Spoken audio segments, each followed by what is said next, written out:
Salut les croyants avertis. Nous allons parler d'un sujet aujourd'hui qui intéresse tous les hommes mais qui leur font peur. Qu'est-ce qui peut bien faire peur aux hommes?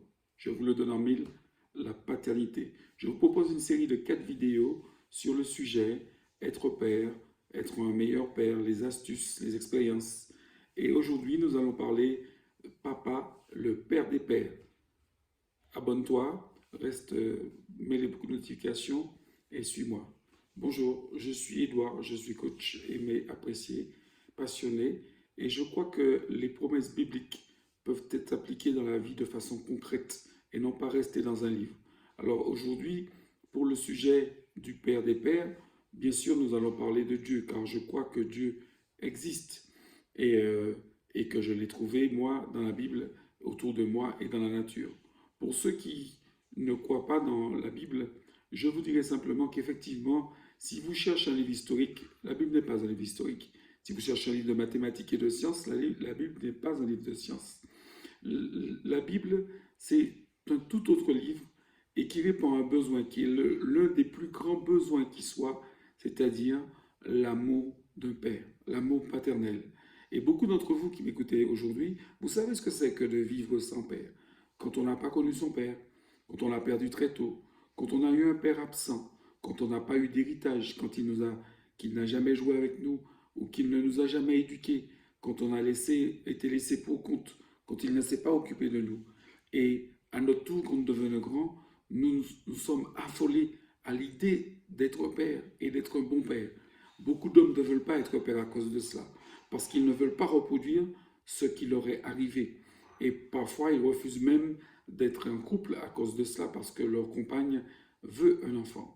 Aujourd'hui, je veux te permettre, toi qui est concerné par ces différentes situations, je veux te parler de l'amour de Dieu. Et je vais te raconter une histoire.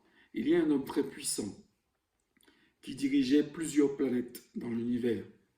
Et cet homme-là, un jour, il a été accusé par un de ses enfants. Il a été accusé d'être un père tyran, un mauvais père, un, un homme méchant qui, qui exige des choses alors que lui, il ne donne aucun amour en retour. Et ce père, c'est Dieu. C'est pourquoi la Bible, ce n'est pas un livre comme tous les livres. C'est la lettre d'amour d'un père à ses enfants. Et à mon avis, c'est bien joli de croire les intellectuels, les philosophes et les scientifiques, tous ceux qui veulent nous démontrer que ce livre ne vaut rien.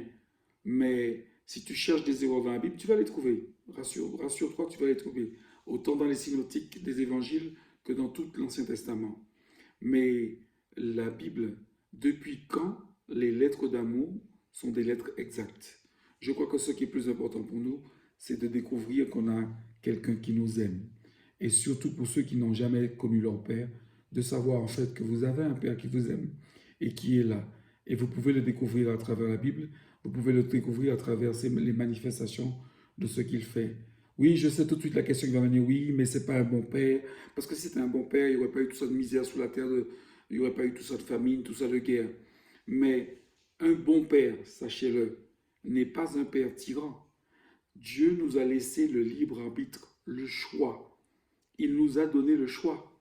Combien de pères donnent le choix à leurs enfants? Déjà pour choisir leur métier, déjà pour choisir leur vie. Dieu nous a laissé le choix entre la vie et la mort, le choix de croire ou de ne pas croire. Et croyez-moi ou non, mais le soleil se lève tous les matins et vous n'y êtes pour rien. Votre cœur bat tous les jours et vous n'y êtes pour rien. Vous respirez tous les jours et vous n'y êtes pour rien. Et moi, je crois que tout ça, ce sont les manifestations d'un père aimant. Mais par-dessus tout, pour reprendre mon histoire, ce père a été jugé dans l'univers. Et qu'est-ce qu'il a fait?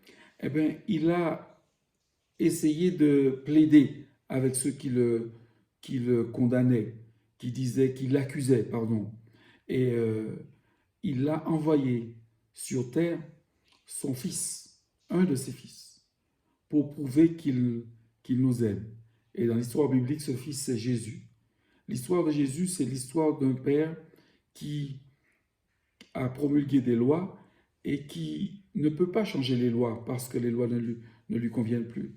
Pour exiger la sentence de la loi, les conséquences, pour répondre accomplir les conséquences de la loi, il envoie donc son Fils mourir sur la croix pour nous. Combien de pères peuvent sacrifier leur fils pour des gens qui ne les aiment pas? C'est l'amour par excellence pour moi. Si vous voulez savoir, si vous n'avez jamais connu votre père, sachez que vous avez un père dans les cieux qui vous aime.